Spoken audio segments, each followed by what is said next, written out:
नमस्कार दोस्तों, मैं विनाश दास रेशनल कबीर यूट्यूब चैनल में आप सबका हार्दिक स्वागत करता हूं। साथियों, यदि चैनल को सब्सक्राइब नहीं किए हैं तो सब्सक्राइब ज़रूर करें, शेयर करके सभी ग्रुपों में सभी मित्रों के पास पहुंचाएं, बेल आइकन को प्रेस करें, ऑल नोटिफिकेशन ऑन रखें ताकि हर नया अपडेट आप तक पहुंच सके। लाइक और कमेंट ज़रूर करें दोस्तों। इस चैनल का उद्देश्य किसी भी जाति, धर्म, संप्रदाय या व्यक्ति विशेष को आहत पहुंचाना कतई नहीं है। इस चैनल का उद्देश्य है दोस्तों जन जन में वैज्ञानिक सोच को प्रसारित करना, तर्कशीलता को प्रसारित करना और समाज में जो है विज्ञान की स्थापना करना, ताकि उन्नति के प्रगति के क्षेत्र में हमारा देश विकसित देशों के साथ कंधे से कंधा मिला सके। साथियों, अगर आप इस उद्देश्य से सहमत हैं तो चैनल को आगे बढ़ाने के लिए मेरा सहयोग ज़रूर करें और अपने सभी साथियों तक पहुंचाएं और सब्सक्राइबर बढ़ाएं। दोस्तों, मैं आज जो है कल के सीरीज में आगे बढ़ता हूं। ब्राह्मण कौन, वराहमिहिर के बारे में और आर्यभट्ट के बारे में मैंने बताया था दोस्तों कि कैसे फर्जी वैज्ञानिक हमारे दिलो दिमाग में सेट किया गया था। जो लोग वैज्ञानिक थे ही नहीं, उनके सारे अंधविश्वासों को मैंने आपके सामने रखा। उन्हीं की किताबों से लेखक ने हवाला दिया है। तो आज इसी पर आगे चलते हैं और क्या क्या ब्रह्मजाल है उसको देखते हैं। देव शांति, अंतरिक्ष शांति, पृथ्वी शांति, आपा शांति, ओषधयः शांति, वनस्पति शांति, विश्वदेवाः शांति, ब्रह्म शांति, सर्व शांति, शांतिरेव शांति, साना शांतिरेधि। यहाँ पर हवाला लिया है यजुर्वेद 36:17 का। तो चलते हैं दोस्तों, लेखक क्या कहते हैं। मत्स्य पुराण में बताया गया है कि निर्विघ्न व्यवस्था के लिए अभय शांति, ये अभय शांति एक प्रकार का अनुष्ठान है।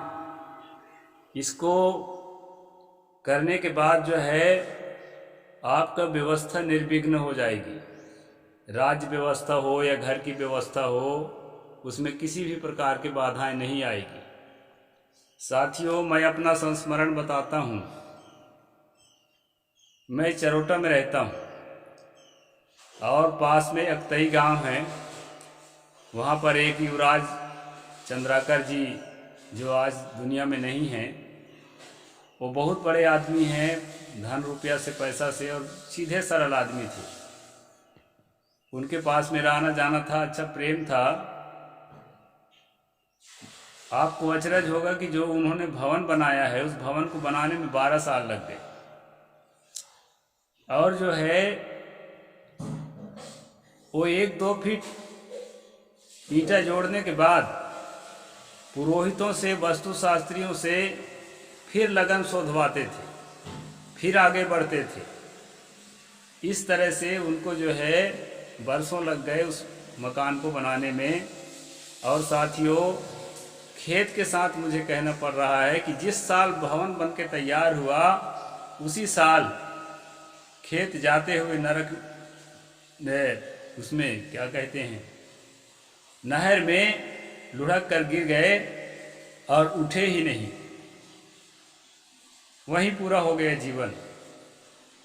यानी जिस भवन को बनाने के लिए इतने दिन लगा दिए, इतने लगन शोधे, इतने निर्विघ्न व्यवस्था बनवाए, उस भवन में एक भी दिन रहने का उनको अवसर नहीं मिला।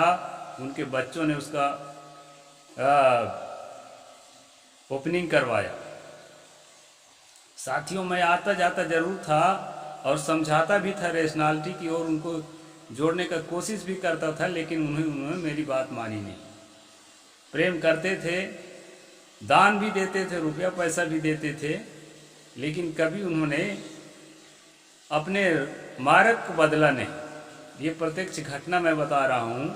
इसलिए आप जो है ब्राह्मणों के वास्तुशास्त्र के जाल में फंसे हैं ना, तो आप सावधान हो जाइए। ये पूरा पूरा कोरा है, फर्जी है और फेक है। इसमें किसी भी षड्यंत्र है। सही मायने में आपके जेब का रुपया निकालने के लिए षड्यंत्र है। कोई वास्तुशास्त्र, शौचालय बनाने के लिए वास्तुशास्त्र लोग जो है आपको लगन शोधते हैं, जगह बताते हैं, दिशा बताते हैं, जबकि धर्मशास्त्रों में शौच जाने के लिए नियम दिया है कि एक बलवान व्यक्ति धनुष में प्रत्यंचा चढ़ा के तीर जो है जितना दूर पहुंचा सकता है, लोटा में पानी रख करके, कमंडल में पानी रख करके उतना दूर ही शौच जाना चाहिए। ये नियम शास्त्रों में है। और वास्तुशास्त्री लोग आपको शौचालय बनाते हैं, उसके लिए भी दिशा बताते हैं, जगह बताते हैं। तो ये सब ढोंग से आप लोगों को बचना चाहिए। इसके लिए ये जो है रेशनल कबीर यूट्यूब चैनल काम करता है। कहते हैं अभय शांति किसके लिए? निर्विघ्न व्यवस्था के लिए, रोग निवारण के लिए सौम्य शांति, उसके लिए अलग अनुष्ठान है। यानी एक ही अनुष्ठान करा लेंगे आप ना, तो जितना पैसा देना है दे दिए, अब कल के लिए भी तो रोजगार चाहिए। तो उसके लिए कहा है सौम्य शांति। फिर दुर्भिक्ष, दुर्भिक्ष का मतलब होता है अकाल। अकाल पड़ता है, पानी नहीं बरसता या ज़्यादा पानी बरसता है, अन्न नहीं होता है, उसके लिए कहा है दुर्भिक्ष। तथा चौरत्य निवारण के लिए, यानी चौरत्य निवारण मतलब आपके घर में चोर नहीं आएगा, डाकू नहीं आएंगे। यदि आप कौन सा कर लेंगे, वैष्णवी शांति कर लेंगे, तो निवारण के लिए वैष्णवी शांति, यह भी एक अनुष्ठान है। पशु रोग, पशु में कई तरह के रोग होते हैं, गाय भैंस में महामारी जैसे कोरोना इत्यादि। अभी कोरोना के टाइम में हमारे छत्तीसगढ़ में साथियों बहुत तरह के जो है ना यज्ञ हवन चल रहा था, तरह तरह के उपाय कर रहे थे, लेकिन कोरोना माई मानने का नाम नहीं ले रही थी। तो महामारी, विश्वासघात, यानी विश्वासघात अगर कोई करता है आपके साथ, तो विश्वासघात भी कोई नहीं करेगा। ऐसे भी विश्वासघात आदि निवारण के लिए रौद्री शांति ये अनुष्ठान है। इस तरह से कर्मकांड का विस्तार है दोस्तों। नास्तिकता से बचाव तथा वेद मार्ग की सुरक्षा के लिए ब्राह्मी शांति, मतलब आपके परिवार नास्तिक न बनने पाए कोई सदस्य, इसके लिए ब्राह्मी शांति नाम का अनुष्ठान कराते हैं। और जो है नास्तिकता इतनी बुरी चीज़ है इनकी दृष्टि में, और आज जो है आप समझ रहे हैं कि नास्तिकता बुरी चीज़ है कि नहीं है। अंधड़, तूफान तथा वात रोगों से बचने के लिए वायवी शांति, मतलब वायु को भी जो है ये लोग समझा लेते हैं अपने अनुष्ठान के द्वारा, इससे तूफान नहीं आएगा और जो है किसी तरह से आपका नुकसान नहीं होगा। अनावृष्टि निवारण के लिए वारुणी शांति, मतलब पानी नहीं बरसने के कारण जो होता है उसके लिए वारुणी शांति नाम का जो है अनुष्ठान है। असामान्य प्रजनन के लिए निवारण के लिए प्रजापत्य शांति, प्रजनन के लिए भी जो है इनके पास जो है दवा है दोस्तों।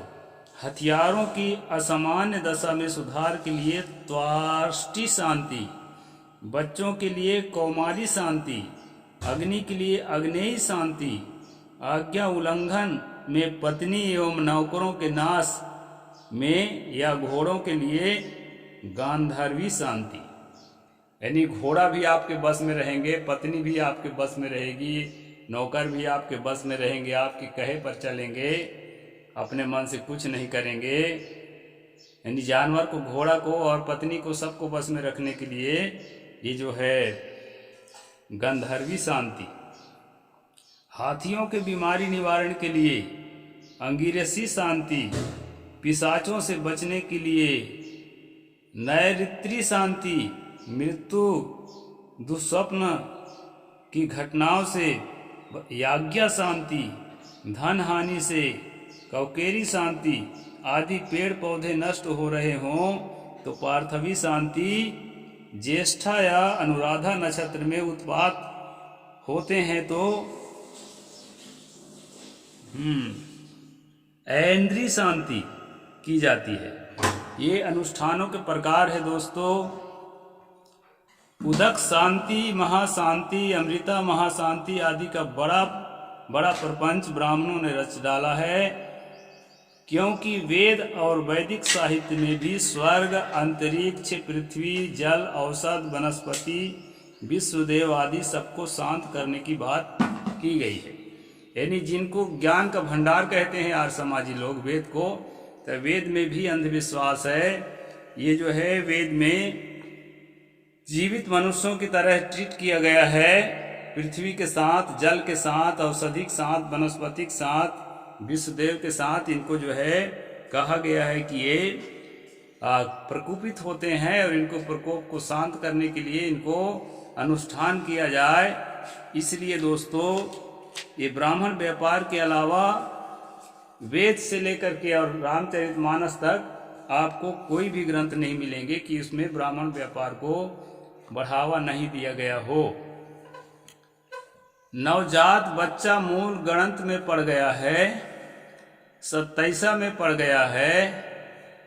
मूल गणंत एक होता है मूल नक्षत्र जिसको बोलते हैं। तुलसीदास के बारे में भी बताया जाता है कि वो मूल गणंत में पैदा हुए थे, तो उसको जो है माता पिता कचरा के ढेरी में फेंक आए थे, फिर एक दासी ने उठा करके उनको पालन पोषण किया। तो आप समझ सकते हैं दोस्तों कि इससे जो है दिमाग में अगर हम बसा लिए हैं कि ये सही होता है मूल ग्रंथ, तो उससे कितना नुकसान ब्राह्मण के घर में नुकसान होता है। यानी अंधविश्वास ऐसा नहीं है कि केवल शूद्रों को ही नुकसान पहुंचाता है। अब उस बेचारे नवजात बच्चे को तुलसी राम बोला दुबे को कचरे के ढेरे में फेंक दिया गया था, तो उससे दासी जो है उठा करके उसकी सेवा करी और उसको पालन पोषण किया। तो कहने का मतलब ये है कि अंधविश्वास किसी के लिए फायदेमंद नहीं है, इस बात को हमें समझना चाहिए।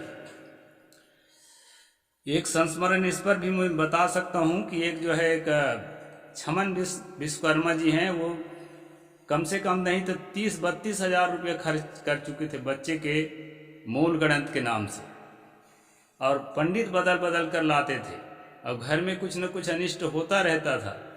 फिर आज जो है जब से मेरे संगत में बैठा है तो एक नंबर का रेशनल हो गया है। कभी ब्राह्मण के दरवाजे में नहीं जाता, न कभी सत्यनारायण कथा सुनता, और न कभी उनके चक्कर में पड़ता। तो अभी नए युवकों में अच्छी जागृति आ रही है दोस्तों। तो इस तरह से 27 मूल ग्रंथ 27 में जो है उसमें भी बहुत सारे कर्मकांड करके बच्चा 27 में पड़ गया है, तो आपको बेवकूफ़ बनाया जाता है। इसके ऊपर ग्रह टेढ़ा हो गया है आदि चक्कर डालकर समाज के लोगों को खूब बेवकूफ़ बनाया जाता है। तो इस तरह से दोस्तों यहाँ पर लेखक जो है आपको हवाला दिया है वेणी संहार 2:5-2:15 धर्मशास्त्र का इतिहास 4 चौथा भाग का 361 पृष्ठ नंबर का हवाला देकर के लेखक बताने का प्रयास किया है। मेरा खास उद्देश्य है दोस्तों कि हम इन बातों को समझें कि केवल और केवल धन और बौद्धिक शोषण करने के लिए ये सारे भ्रमजाल रचे गए हैं। जितने यज्ञ हैं, जितने अनुष्ठान हैं, इन यज्ञों से, इन अनुष्ठानों से खुद को और अपने परिवार को और आने वाली पीढ़ी को अगर बचाना चाहते हैं तो रेशनल जो चैनल्स हैं उनको ज़रूर आप देखें और बच्चों को भी दिखाएं। हम लोगों का उद्देश्य किसी का टाइम पास करना, मनोरंजन प्रदान करना, ये सब नहीं है दोस्तों। हम लोगों का जो उद्देश्य है सिर्फ और सिर्फ पब्लिक को एजुकेटेड करना है और पब्लिक को जो है अवेयर करना है, ताकि जो है ये धर्म के नाम से चलने वाले धोखेबाजों के धंधे में हमारी अगली पीढ़ी ना पड़े। इसी उद्देश्य से चैनल क्रिएट किया गया है। तो चैनल को सहयोग करें दोस्तों।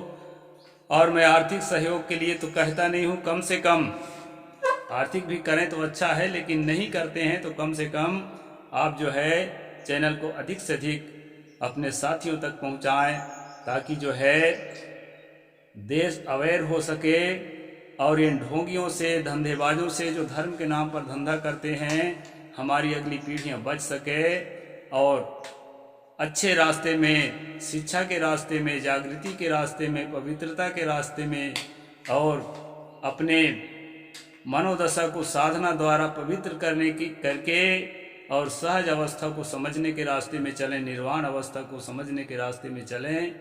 यही उद्देश्य है दोस्तों। साहेब बंदगी, जय जोहार, जय भीम, जय भारत।